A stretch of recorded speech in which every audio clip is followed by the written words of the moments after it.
Okay, I think we're probably at our 1 o'clock time, and I'm sure that some other people will be joining us. And so what I'd like to do is welcome you to the Green Cleaning in Missouri Schools from my offices here in Rolla, Missouri. I'd like to welcome you for this afternoon's 1-hour webinar. Today we'll be talking about the Missouri Green Cleaning Guidelines and how these guidelines have been used as a roadmap for success for some school districts. And what we'll do is we'll highlight some of these school districts and the individuals that have been using these guidelines. We'll also talk a little bit about where do we go from here, just what do you do with these guidelines and how can you make them successful for you.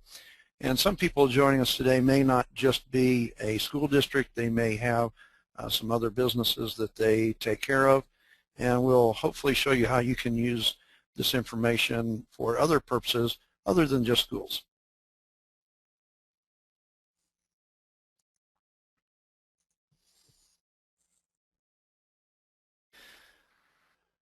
Of course, you know that today is hosted by the Green Clean Institute, and we focus on education of the frontline worker. There's many certifications out there and educational programs, but our focus is the education of the frontline worker. And what we want to do here is we want to not focus on how to clean, but exactly why we clean. We want to teach you, the individual, why it is that you should be cleaning for health. Like I said, my name is David Thompson. I'm your presenter for today. I've got 40 years of experience in the cleaning industry. I was a contract cleaner in Tulsa, Oklahoma for a number of years. For the last 25 years, I've been a distributor of cleaning supplies in central and mid-Missouri. I've earned a green cleaning professional status with ISSA, and I'm a certified chemical-free cleaning advisor with the Chemical Free Network. Also a member of the International Executive Housekeepers Association, and GCI is a member of the USGBC, the Green Building Council. Many of you may know them because of their LEED certifications.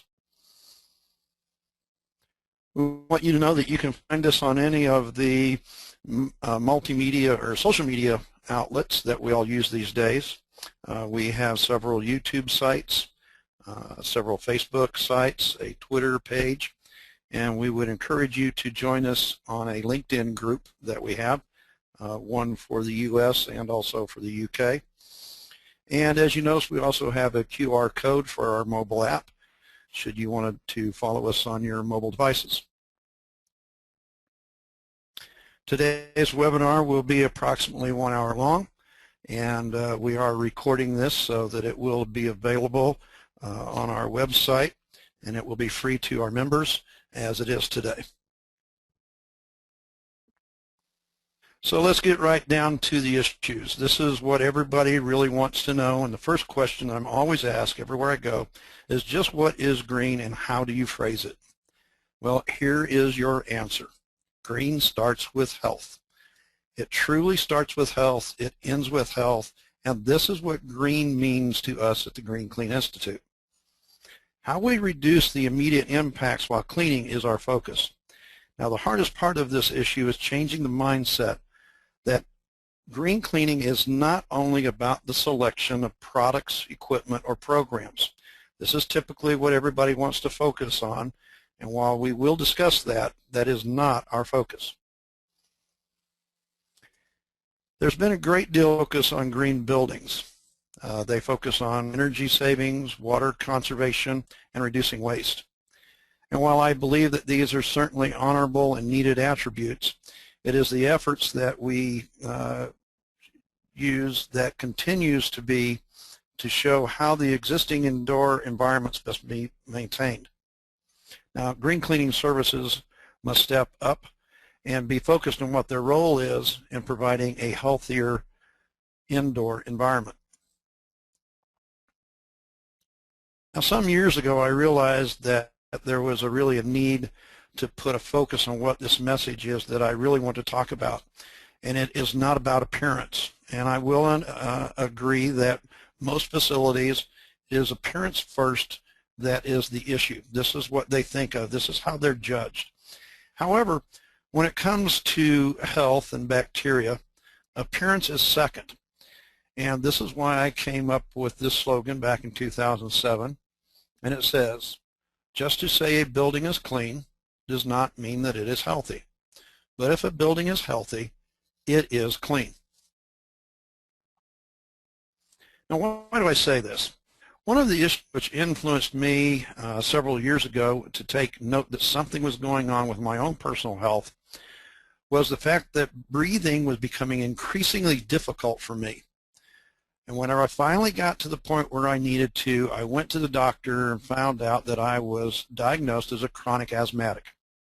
Now, being a lifetime janitor all my life, I can now attribute that most of my chronic symptoms are a result of my being exposed to the chemicals and allergens in my work. Now, you see here 300 million people worldwide suffer from symptoms of asthma. But of that 300 million, only 30 million are diagnosed as chronic asthmatics. So much like I was for probably 10 years, this is where the 300 million people are actually suffering. Now, I want to give you a couple of statistics. 1 in 12 adults and 1 in 10 children are just right like with me, chronic asthmatic. So my question to you is, are you one of these people that are just like I was and you don't know it? For a moment here, I want us to take a look at just what the real issues are. The media and the store shelves are full of information about the products that we can use to remove contaminants from surfaces. But what about the indoor air quality after you've used that, or even while you're using it? Which should you be concerned about most? What we breathe or what we touch? Which has more impact on your own personal health?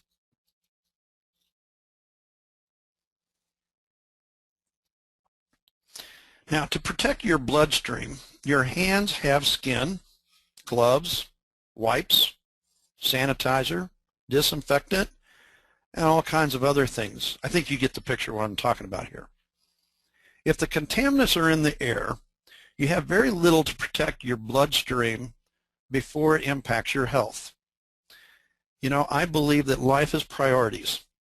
And here at the Institute, we believe that green cleaning, you must first find what it is that you are breathing in order to reduce those immediate impacts that are caused by the chemicals and the cleaning procedures that you're using.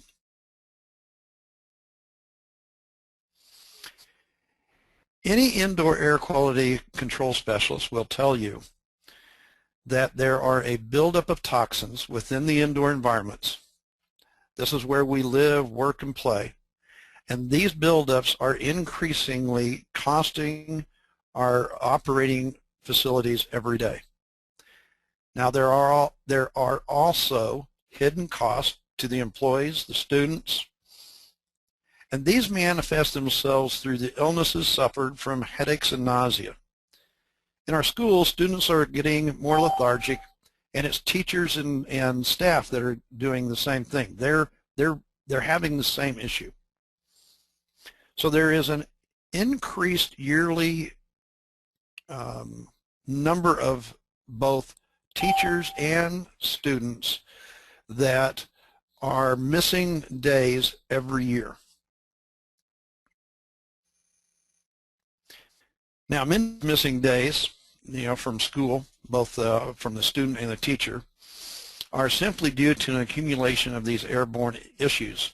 And these are the immediate impacts that we're talking about. Now, these acute illnesses are known as a sick building syndrome. And we normally notice that these go away whenever we leave the building. But when you return the next day, here comes the symptoms again. This is why we refer to this as a sick building syndrome. However, some of these, this is not the case. The continued exposure to these acute illnesses soon become chronic, and there is a residual impact from the day-to-day exposures.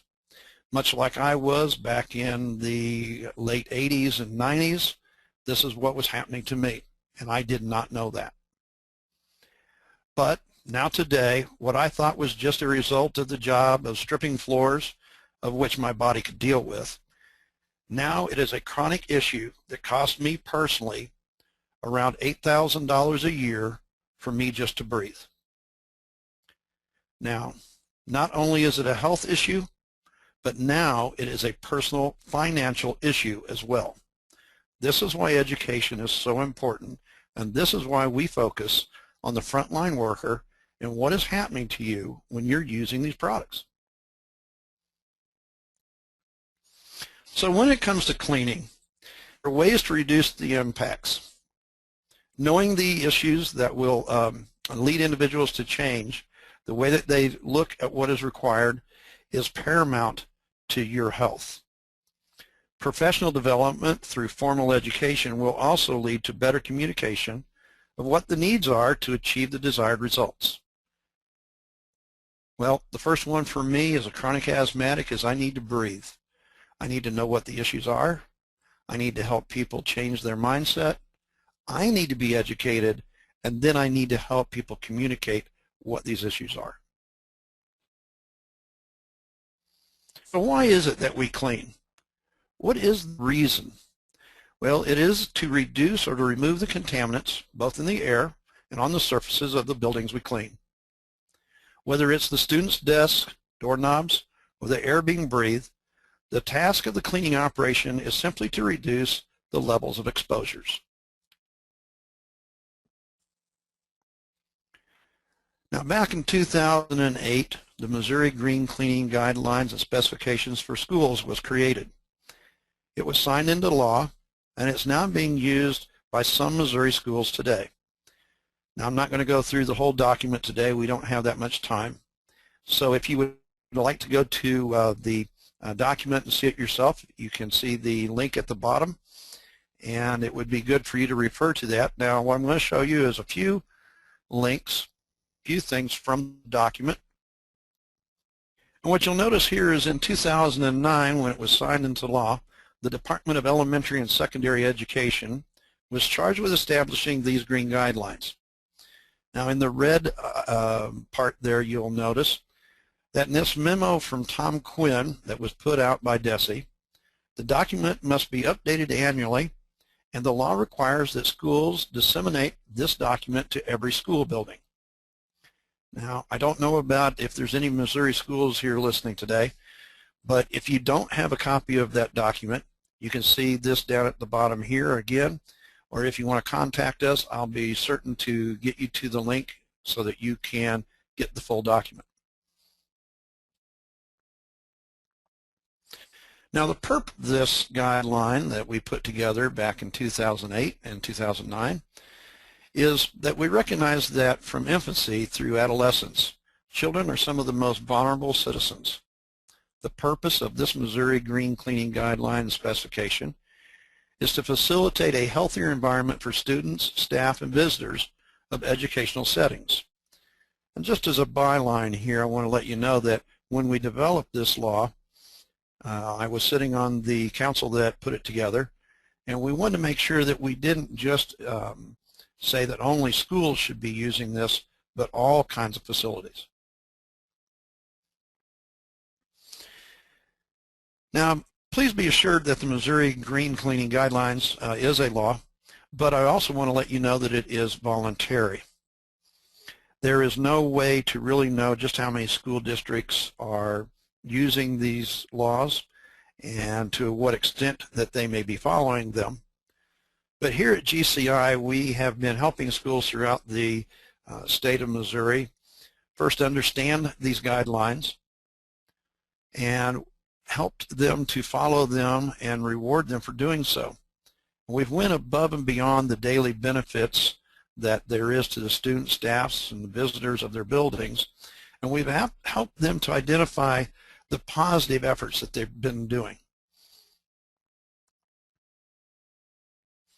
Now, I've been a custodian all my life, and I think that you can agree with me that cleanliness, health, and safety are not the sole responsibility of the custodian.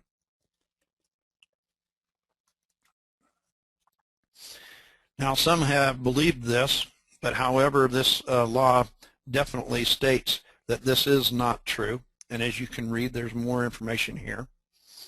If districts are not making individuals and departments aware of this document, they are not promoting stewardship within their schools. And as this is critical to both the long-term and the short-term successes of their district and of the law, it would behoove them to do so. Now, in the law, there was a how to implement section.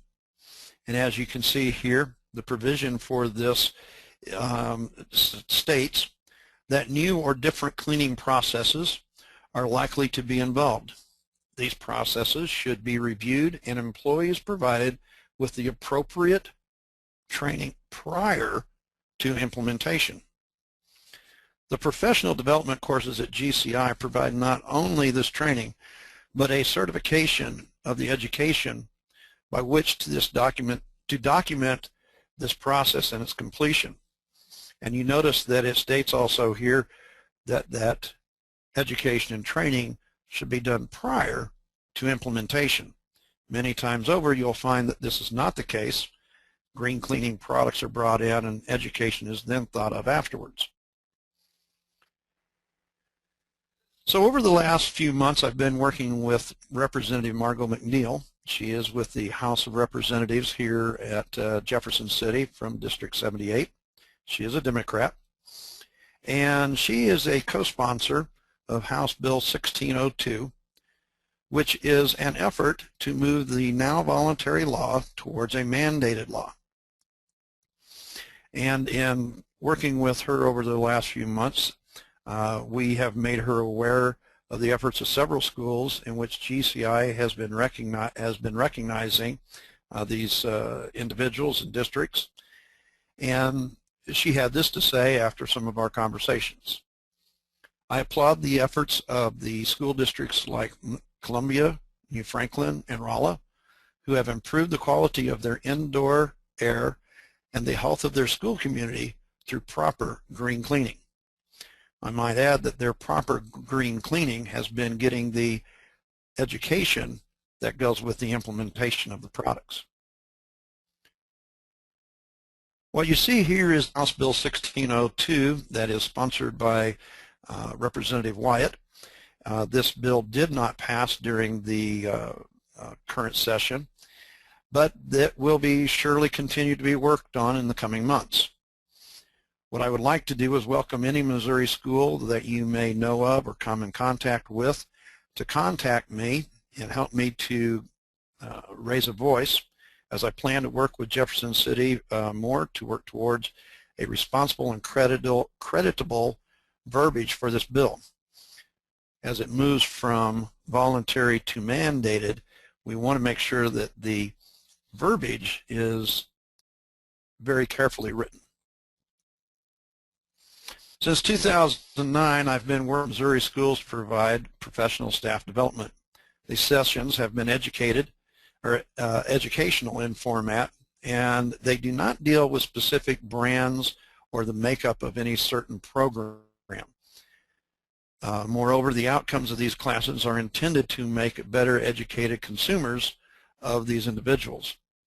One of the things that we try to do in our education is make sure that an individual first can walk out of the education, use what they currently have, and provide a healthier atmosphere in their facility by correctly using what they have.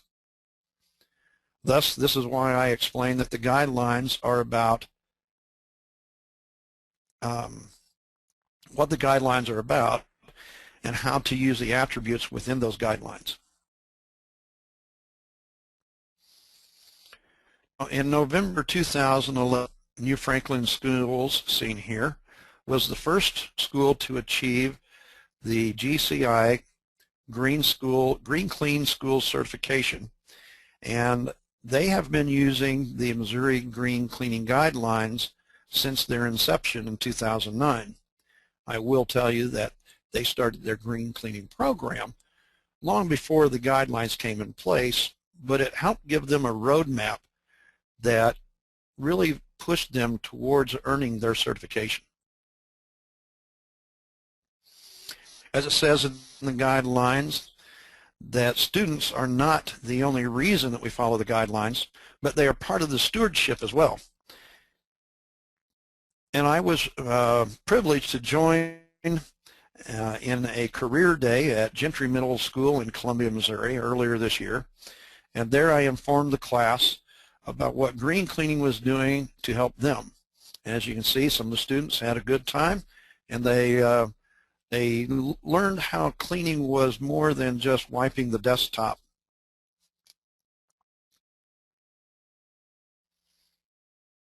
Rolla Public Schools here in my hometown of Rolla, Missouri, where I'm speaking from today, is the second school district in the nation to attain the Green Clean School certification from GCI. And they have been implementing green cleaning long before the guidelines came into place. And I think Chris Hedrick, that you see there in the middle, would probably tell you that he's been working on this for close to 15 years. Now, language from the guidelines is now part of all of their request for purchase of supplies and equipment. So their RFP actually has verbiage from the guidelines, and this is how they go to market for products for their school district now. At GCI, we have been working with distributors of chemicals, equipment, and supplies, and have an educational program for these individuals to prove up that they have a commitment to green cleaning, and they earn their certification in exactly the same way as all schools and other firms do as well.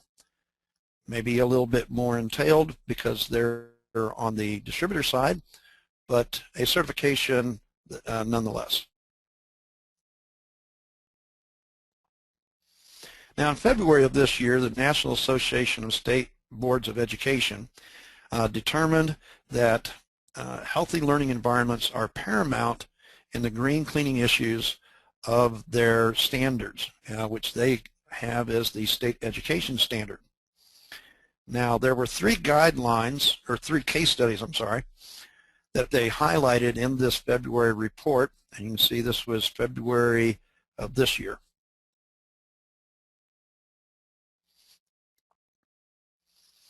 Now, one of these case studies, as you can see, was Missouri, and in general, the Missouri guidelines provide a comprehensive approach to green cleaning, including recommendations related to the purchase of environmentally sensitive products, cleaning programs, janitorial paper supplies, and cleaning equipment. In addition, the guidelines set forth specific best practices for implementation of the green cleaning program. And one of the things that they recognized was Columbia Public Schools, and they have been largely responsible for the focus of success in green cleaning of Missouri. But they are not the only district to realize the positive results from the green cleaning efforts. I want to show you also some states. There are 10 states in our nation that have laws or voluntary guidelines that are advocating the use of green cleaning in school environments. And you can find this. This comes from the Environmental Law Institute, a very good resource that you might want to look at it sometime later on.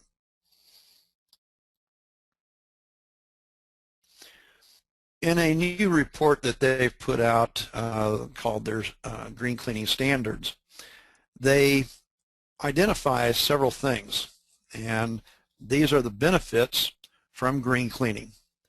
First, they recognize a reduction in cleaning and labor costs. This is also one of the biggest things that people talk about is the cost of cleaning in schools, the cost of green cleaning anywhere, that the costs are not giving them effective results. But this standard is showing that, in fact, you are getting effective cleaning results. You're also seeing increased student attendance. You're also getting a reduction of schools' waste down the drains and through other avenues such as trash that's being thrown out, and etc. And there's an extended life of the school building whenever it's cleaned in a healthy and green way.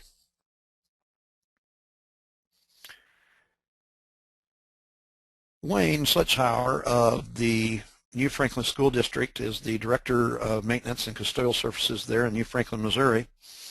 And while we can't show you his video on this webinar, I will try to read to you some of the things that Wayne had to say. During their 8-year journey of green cleaning, they've been following the Missouri Green Cleaning Guidelines and has been working with the Green Clean Institute. Wayne has this to say: green is a process. Part of the process is educating our students, our faculty, our teachers, and our board members. This is not always easy, but the change from the process is really important after you see the effects that have taken over our school. Since we have been working to implement green cleaning, you have to remember that teachers have changed, and they do not remember the way it was before. However, the support staffs do, and these processes have made everything a lot easier for us to do. Our staff has learned how to be open-minded, and now we know we have an impact on other people's environments, and this can be due to chemical smells and or dust. Green cleaning has not increased our budget, but in fact has decreased our budget on chemicals as well as finish. And yet we have the shiny floors in addition to being healthy. Proper green cleaning is going to save you money. You can see the complete interview on our YouTube channel, and we will move on now to their certification. You can see here's their chamber. The Chamber of Commerce came in and did a ribbon cutting for them, and in the lower right-hand corner you can see the seal. You will see that this seal is proudly displayed at the entrance to every school entrance of the building, and you will also find that this is displayed on their school website, and they have a page dedicated to green cleaning.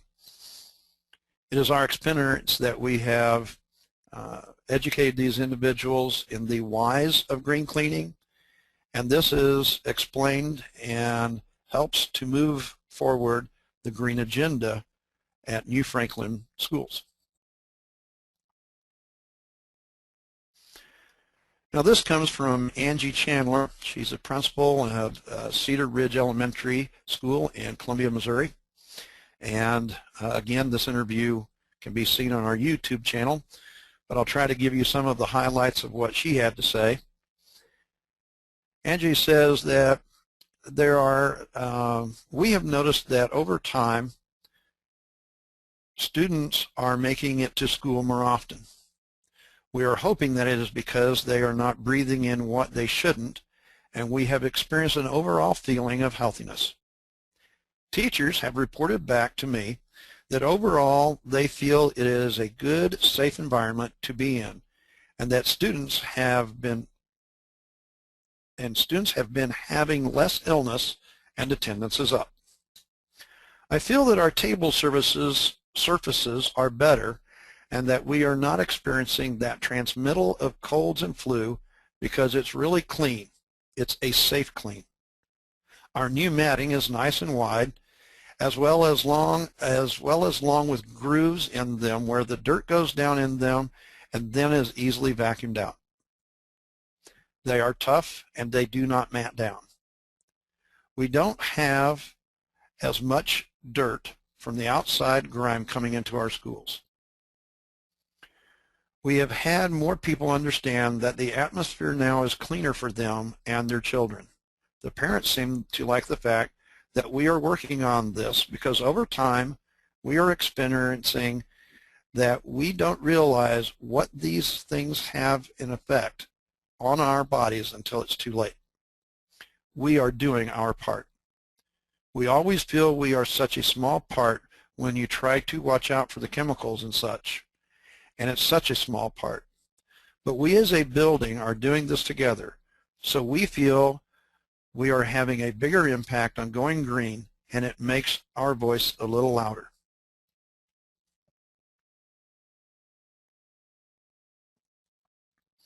As you can see, Columbia Public Schools has been working on their green cleaning program for about 4 years, and during those 4 years they have received the 2010 Best New Green Cleaning Program from the American Schools and Universities magazine. And in 2011, they were the grand prize winner for their efforts. This has brought them notoriety in their community and also furthermore in the state. What is all of this?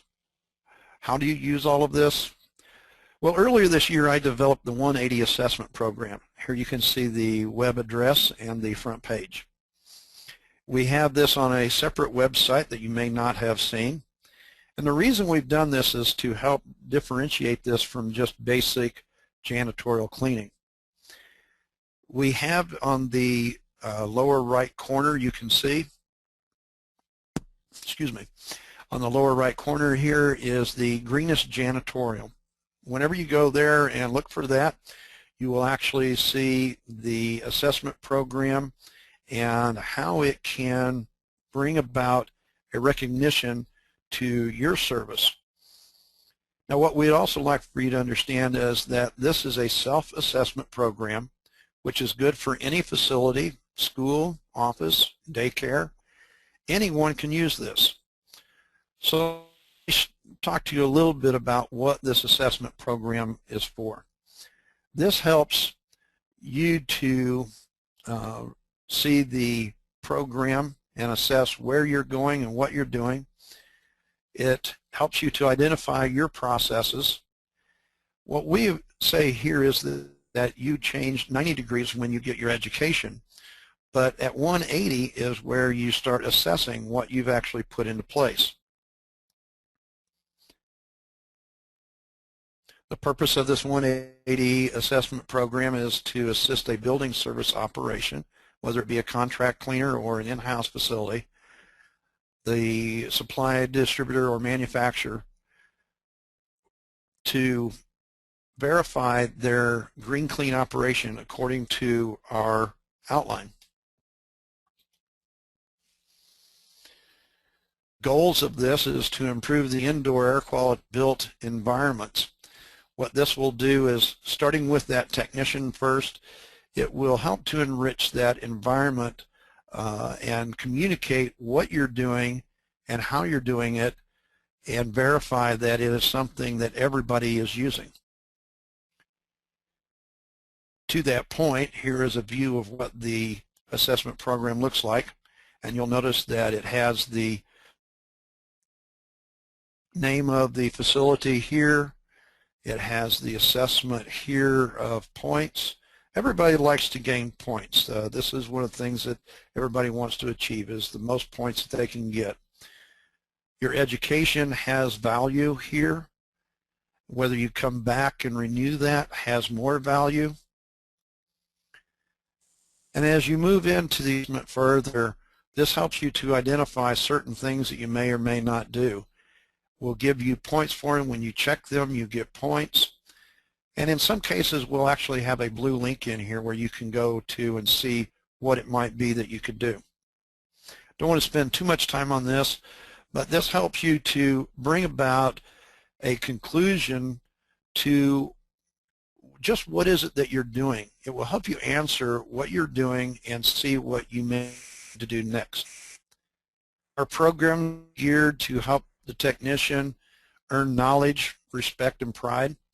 I've been a custodian all my life, continue to be one, and I have no problem in telling people that I clean buildings for a living, and I've made a very good career out of doing that. We also need to have some leadership and some direction and some vision. And this is what we hope to bring to you at GCI. With the help of guidelines like the Missouri Green Cleaning Guidelines and other states that are using these, this will help all of us to come about a focus in a better way. If you're in Missouri, we'd like for you to join some of these schools, and if you know about a school that is doing green cleaning and hasn't been recognized, we would like to help that school be recognized with our program and recognized in our state and recognized in our nation for doing what is right. We are looking for leaders in the green cleaning effort. Why? Because it's protecting the health of you, your students, your staff, and your visitors, and you can start today. It's not that hard. I'd like to thank you for attending my webinar today, and you can follow us on our various sites. Our main site is greencleaninstitute.com. Our greenjanitor.net site is where our verification is for any service or individual. You can check the credentials of people out that have a GCI logo. And if you want to go to the Green Clean Institute forum, you can voice your opinions, voice what your thoughts are, maybe even tell us where we need to come and help somebody else recognize what they're doing right. I'd like to say thank you for attending. You can contact us at 573-612-8424 or via our contact page. And this webinar will be archived on the blog on the Green Clean Institute. I have concluded my part. If there's anybody still on that has a question, I'd be glad to answer it. If you have a question, you can type it there, or I can even unmute if that would be preferable.